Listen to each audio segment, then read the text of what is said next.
नमस्कार। Vision IAS के news today के इस अंक में आप सभी का स्वागत है। इस अंक में हम आपके लिए लेकर आए हैं यूपीएससी परीक्षा की दृष्टि से महत्वपूर्ण कुछ अहम खबरें। इस अंक के साथ मैं हूं दिव्या तोमर। आइए सबसे पहले बात करते हैं इस अंक की हेडलाइंस के बारे में। राष्ट्रीय राजधानी क्षेत्र दिल्ली सरकार संशोधन विधेयक 2023 लोकसभा में पेश किया गया। विश्व स्वास्थ्य संगठन WHO ने global tobacco epidemic 2023 protect people from tobacco smoke report प्रकाशित की। लोकसभा ने अपतटीय क्षेत्र खनिज विकास और विनियमन संशोधन विधेयक 2023 पारित किया। राज्यसभा ने मध्यस्थता विधेयक 2021 पारित किया। प्रेस और पत्रिका पंजीकरण विधेयक 2023 राज्यसभा में पेश किया गया और लोकसभा ने जन्म तथा मृत्यु पंजीकरण संशोधन विधेयक 2023 पारित किया। और आइए अब खबरों पर विस्तार से चर्चा करते हैं। राष्ट्रीय राजधानी क्षेत्र दिल्ली सरकार संशोधन विधेयक 2023 लोकसभा में पेश किया गया। इस विधेयक के जरिए राष्ट्रीय राजधानी क्षेत्र दिल्ली संशोधन अध्यादेश 2023 को निरस्त किया जाएगा। केंद्र ने इस अध्यादेश के माध्यम से दिल्ली सरकार को अधिकतर सेवाओं पर नियंत्रण देने वाले उच्चतम न्यायालय के आदेश को निष्प्रभावी किया था। मई 2023 में उच्चतम न्यायालय ने निर्णय दिया था कि लोक व्यवस्था, पुलिस और भूमि से संबंधित मामलों को छोड़कर अन्य प्रशासनिक सेवाओं पर दिल्ली सरकार का नियंत्रण होगा। न्यायालय के निर्णय को निष्प्रभावी करने के लिए केंद्र ने GNCTD अधिनियम 1991 में संशोधन करने के लिए एक अध्यादेश जारी किया था। इसका उद्देश्य दिल्ली की विधायिका के दायरे से सेवाओं को बाहर करना और दिल्ली के उपराज्यपाल को अधिक शक्तियां प्रदान करना था। इस विधेयक में कई प्रावधान किए गए हैं, जैसे कि विधेयक राष्ट्रीय राजधानी सिविल सेवा प्राधिकरण की स्थापना का प्रावधान करता है। ये प्राधिकरण सेवाओं से संबंधित मामलों पर LG को सिफारिशें करेगा। इस प्राधिकरण में शामिल होंगे अध्यक्ष के रूप में दिल्ली के मुख्यमंत्री, दिल्ली सरकार का प्रधान गृह सचिव और दिल्ली सरकार का मुख्य सचिव। विधेयक राष्ट्रीय राजधानी दिल्ली सरकार के मामलों के संबंध में नियम बनाने के लिए केंद्र सरकार को शक्तियां प्रदान करता है। उदाहरण के लिए अधिकारियों और कर्मचारियों के कार्यों, नियमों और सेवाओं की अन्य शर्तों पर नियम बनाना। हालांकि इसमें LG को कई विवेकाधीन शक्तियां भी प्रदान की गई हैं, जैसे कि दिल्ली विधानसभा के विधायी प्राधिकार के बाहर के मामले या फिर ऐसे मामले जहाँ LG को कोई न्यायिक या अर्धन्यायिक कार्य करने की आवश्यकता होती है। विश्व स्वास्थ्य संगठन ने global tobacco epidemic 2023 protect people from tobacco smoke report प्रकाशित की। ये रिपोर्ट M-Power उपायों के 15 वर्ष पूरे होने के अवसर पर प्रकाशित की गई। इस रिपोर्ट में 2008 से तंबाकू पर नियंत्रण में देशों द्वारा तय की गई प्रगति पर चर्चा की गई है। ये रिपोर्ट सेकेंड हैंड धूम्रपान को नियंत्रित करने पर केंद्रित है। रिपोर्ट के मुख्य बिंदुओं में ये कहा गया है कि वर्ष 2022 में उन देशों की संख्या बढ़कर 151 हो गई है जिन्होंने M-Power के कम से कम एक उपाय को लागू किया है। ऐसे केवल 4 देश ब्राजील, तुर्की, नीदरलैंड और मॉरिशस ही हैं जिन्होंने सभी उपायों को लागू किया है। तंबाकू से हर साल 8 मिलियन लोगों की मौत हो जाती है। इनमें 1.3 मिलियन ऐसे हैं जो धूम्रपान नहीं करते हैं, लेकिन वे निष्क्रिय धूम्रपान से प्रभावित होते हैं। तंबाकू का सेवन करने वाले लगभग आधे लोगों की तंबाकू के कारण मृत्यु हो जाती है। तंबाकू की लत वाले लोगों के उपचार में भारत सर्वोच्च उपलब्धि हासिल करने वाले देशों में शामिल है। भारत द्वारा और भी कई पहलें शुरू की गई हैं, जैसे कि सिगरेट के खतरे से निपटने के लिए इलेक्ट्रॉनिक सिगरेट निषेध अधिनियम 2019 पारित किया गया। राष्ट्रीय स्वास्थ्य नीति 2017 का लक्ष्य 2025 तक तंबाकू के उपयोग को 30% तक कम करना है। तंबाकू उत्पादों के पैकेट के 85% भाग पर सचित्र चेतावनी जारी करने का प्रावधान किया गया और भारत तंबाकू नियंत्रण पर WHO फ्रेमवर्क कन्वेंशन का पक्षकार है। इसके अलावा रिपोर्ट में ये सिफारिश की गई कि धूम्रपान मुक्त सार्वजनिक स्थल बनाए जाने चाहिए। साथ ही सेकेंड हैंड स्मोकिंग को नियंत्रित करने के लिए समाज में धूम्रपान की आदत को अस्वीकार्य बनाने की आवश्यकता है। तंबाकू उत्पादों के विज्ञापन पर प्रतिबंध लगाने से इसकी खपत कम हो सकती है। M-Power का यहाँ मतलब ये है मॉनिटर यानी कि निगरानी। तंबाकू के उपयोग और रोकथाम नीतियों की निगरानी की जाए। P यानी कि प्रोटेक्ट यानी सुरक्षा, लोगों को तंबाकू के धुएं से बचाने का प्रयास किया जाए। ऑफर यानी प्रस्ताव, लोगों को तंबाकू छोड़ने के लिए सहायता की पेशकश की जाए। वॉर्न यानी चेतावनी, तंबाकू के खतरों के बारे में चेतावनी दी जाए। इसके अलावा एनफोर्स यानी लागू करना, तंबाकू के विज्ञापन, प्रचार और प्रायोजक बनने पर प्रतिबंध को लागू किया जाए। साथ ही रेज यानी बढ़ाना, तंबाकू पर कर की दरों में बढ़ोतरी की जाए। लोकसभा ने अपतटीय क्षेत्र खनिज विकास और विनियमन OAMDR संशोधन विधेयक 2023 पारित किया। वर्तमान विधेयक OAMDR अधिनियम 2002 में संशोधन करता है। संशोधन ने अपतटीय क्षेत्रों में खनिज संसाधनों के विकास और विनियमन के लिए OAMDR यानी कि offshore area mineral development and regularisation अधिनियम 2002 पारित किया था। अपतटीय क्षेत्रों में प्रादेशिक जल, महाद्वीपीय मग्न तट, अनन्य आर्थिक क्षेत्र और भारत के अन्य समुद्री क्षेत्र शामिल हैं। संशोधन के तहत विधेयक में जो मुख्य प्रावधान किए गए हैं उसमें खनिजों के अन्वेषण और उत्पादन का अधिकार देने के लिए एक कंपोजिट लाइसेंस प्रदान किया जाएगा। कंपोजिट लाइसेंस के तहत लाइसेंस धारक को 3 साल के अंदर अन्वेषण का कार्य पूरा करना होगा और उत्पादन शुरू करने के लिए 4 साल की समय सीमा निर्धारित की गई है। इसे 1 साल और बढ़ाया जा सकता है, यानी कि लगभग 5 वर्ष तक वो उत्पादन कर सकते हैं। निजी संस्थाओं को उत्पादन पट्टे और कंपोजिट लाइसेंस के लिए प्रतिस्पर्धी बोली लगाना अनिवार्य कर दिया गया है। परमाणु खनिजों के मामले में अन्वेषण लाइसेंस या उत्पादन पट्टा या फिर कंपोजिट लाइसेंस केवल सरकार या सरकारी कंपनी को ही दिया जाएगा। इसके अलावा विधेयक में ये भी प्रावधान किए गए हैं कि खनिज उत्पादन संबंधी पट्टे के नवीनीकरण के प्रावधान को हटा दिया गया है। इसके स्थान पर अपतटीय खनिजों के लिए 50 वर्षों का निश्चित उत्पादन पट्टा प्रदान किया जाएगा। भारत के लोक लेखा के तहत एक गैर व्यक्तिगत यानी नॉन लैप्सेबल अपतटीय क्षेत्र खनिज ट्रस्ट की स्थापना की जाएगी। ये ट्रस्ट अन्वेषण, आपदा प्रबंधन, अनुसंधान आदि के लिए धन की उपलब्धता सुनिश्चित करेगा। आवंटित किए जाने वाले खनन मानक ब्लॉक का आकार घटा दिया गया है। इसे 1 मिनट देशांतर रेखांश से 1 मिनट अक्षांश तक करने का प्रस्ताव किया गया है। अवैध खनन के लिए जुर्माने की राशि को 5 लाख रुपए से 10 लाख रुपए के बीच कर दिया गया है। OAMDR बिल 2023 की जरूरत आखिर क्यों है? दरअसल विकास संबंधी आवश्यकताओं के लिए देश के विशाल अपतटीय खनिज संसाधनों का कुशलता पूर्वक उपयोग करना बेहद जरूरी है। इससे ईज ऑफ डूइंग बिजनेस को बढ़ावा मिलेगा। खनन परिचालन संबंधी अधिकारों के आवंटन के लिए एक निष्पक्ष एवं पारदर्शी तंत्र का निर्माण करना जरूरी है। साथ ही खनन से प्रभावित व्यक्तियों के कल्याण के लिए खान और खनिज विकास और विनियमन अधिनियम 1957 की तर्ज पर ट्रस्ट की स्थापना जैसे प्रावधान जरूरी हैं। साथ ही अन्वेषण संबंधी गतिविधियों को प्रोत्साहित करने और खनन पट्टे के विवेकाधीन नवीनीकरण जैसे प्रावधान को हटाने की जरूरत है। इसीलिए ये विधेयक लाया गया था। अगली खबर मीडिएशन बिल पर है। राज्यसभा ने मध्यस्थता विधेयक 2021 यानी मीडिएशन बिल 2021 पारित कर दिया है। विधेयक का उद्देश्य विवादों के समाधान के लिए संस्थागत मध्यस्थता को बढ़ावा देना और उसकी सुविधा प्रदान करना है। मध्यस्थता एक स्वैच्छिक प्रक्रिया है। इसमें एक निष्पक्ष मध्यस्थ विवादित पक्षकारों के बीच समझौता करवाने में मदद करता है। इस विधेयक के मुख्य उपबंधों के अकॉर्डिंग विधेयक पक्षकारों को सिविल या वाणिज्यिक विवादों के समाधान के लिए किसी भी अदालत या अधिकरण में जाने से पहले मध्यस्थता के माध्यम से मामले को सुलझाने की आवश्यकता पर बल देता है। इसके तहत मध्यस्थता प्रक्रिया 180 दिनों के भीतर पूरी की जानी चाहिए। इस अवधि को पक्षकारों की सहमति से और 180 दिनों तक बढ़ाया जा सकता है। केंद्र सरकार भारतीय मध्यस्थता परिषद की स्थापना करेगी। ये मध्यस्थों को पंजीकृत करेगी और मध्यस्थता सेवा प्रदाताओं को मान्यता प्रदान करेगी। विधेयक में ऐसे विवादों की एक सूची तैयार की गई है जिन्हें मध्यस्थता के माध्यम से हल नहीं किया जा सकता, जैसे कि आपराधिक अभियोजन। केंद्र सरकार के पास आवश्यकता पड़ने पर इस सूची में संशोधन करने का अधिकार होगा। विधेयक के मुताबिक मध्यस्थता सामुदायिक मध्यस्थता के अलावा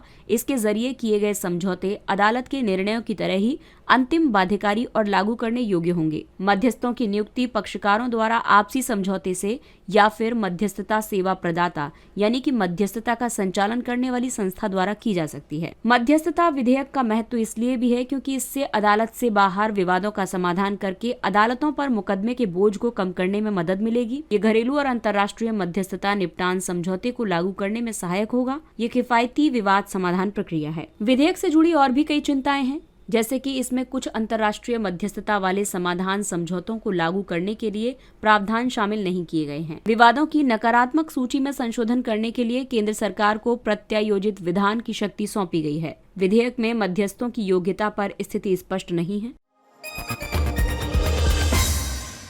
अगला टॉपिक मीडिया से संबंधित है। प्रेस और पत्रिका पंजीकरण विधेयक 2023 राज्यसभा में पेश किया गया। विधेयक का उद्देश्य प्रेस और पुस्तक पंजीकरण अधिनियम 1867 को प्रतिस्थापित करना है। यह अधिनियम देश में प्रिंट और प्रकाशन उद्योग के पंजीकरण को शासित करता है। पेश किए गए विधेयक में प्रावधान है कि केंद्र सरकार देश में एक प्रेस रजिस्ट्रार जनरल को नियुक्त कर सकती है। साथ ही प्रेस रजिस्ट्रार जनरल को पंजीकरण प्रमाण पत्र को निलंबित या रद्द करने का अधिकार दे सकती है। यह आतंकवादी या गैर कानूनी गतिविधियों से जुड़े अपराधों के दोषी व्यक्तियों को पत्रिकाएं प्रकाशित करने से प्रतिबंधित करता है। पीआरबी अधिनियम 1867 के तहत उल्लिखित कुछ कृत्यों को अपराध की श्रेणी से हटा दिया गया है। उदाहरण के लिए सूचना की अनुचित घोषणा। भारतीय प्रेस परिषद के अध्यक्ष की अध्यक्षता में एक अपीलीय बोर्ड का प्रावधान किया गया है। ये बोर्ड पीआरजी द्वारा पंजीकरण देने से इंकार करने, जुर्माना लगाने या पंजीकरण के निलंबन या रद्द करने के खिलाफ अपीलों की सुनवाई करेगा। किताबों को पीआरबी विधेयक 2023 के दायरे से बाहर कर दिया गया है। इसका कारण ये है कि एक विषय के रूप में पुस्तकों का प्रबंधन शिक्षा मंत्रालय द्वारा किया जाता है। इस विधेयक का काफी महत्व है। दरअसल पत्रिकाओं की पंजीकरण प्रक्रिया को ये सरल बनाता है। साथ ही ये विधेयक प्रेस और पत्रिकाओं के गवर्नेंस में पारदर्शिता सुनिश्चित करने का प्रयास करता है। ये मीडिया की स्वतंत्रता को बनाए रखता है, विशेष रूप से छोटे और मध्यम स्तर के प्रकाशकों के लिए ईज ऑफ डूइंग बिजनेस को बेहतर बनाता है।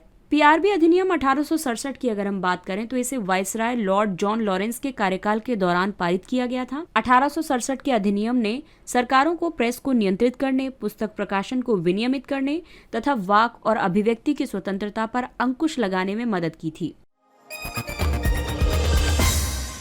लोकसभा ने जन्म और मृत्यु पंजीकरण संशोधन विधेयक 2023 पारित किया। इस विधेयक में जन्म और मृत्यु पंजीकरण अधिनियम 1969 में पहली बार संशोधन का प्रावधान किया गया है। जन्म और मृत्यु का पंजीकरण समवर्ती सूची के अंतर्गत आता है, यानी इस पर कानून राज्य द्वारा भी बनाया जा सकता है और केंद्र सरकार द्वारा भी बनाया जा सकता है। विधेयक में संशोधन के उद्देश्य हैं इसके संचालन की अवधि के दौरान सामाजिक परिवर्तन और तकनीकी प्रगति के साथ तालमेल बनाना तथा नागरिकों के ज्यादा अनुकूल इसको बनाना। इस विधेयक की मुख्य विशेषताएं ये हैं कि इसका उद्देश्य जन्म और मृत्यु के पंजीकरण का राष्ट्रीय और राज्य स्तरीय डेटाबेस तैयार करता है। इससे अन्य डेटाबेस को अपडेट करने में मदद मिलेगी और इसकी वजह से लोक सेवाओं और सामाजिक लाभों का कुशल तथा पारदर्शी वितरण संभव हो पाएगा। इस विधेयक में भारत के रजिस्ट्रार जनरल की नियुक्ति का प्रावधान भी किया गया है। रजिस्ट्रार जनरल ऑफ इंडिया जन्म और मृत्यु के पंजीकरण के लिए सामान्य निर्देश जारी कर सकता है। इसके तहत अब जन्म या मृत्यु के लिए इलेक्ट्रॉनिक प्रमाण पत्र जारी किए जाएंगे। कुछ व्यक्तियों को रजिस्ट्रार जनरल ऑफ इंडिया को जन्म और मृत्यु की जानकारी देनी होती है। इसके लिए माता पिता और सूचना देने वालों का आधार विवरण आवश्यक है।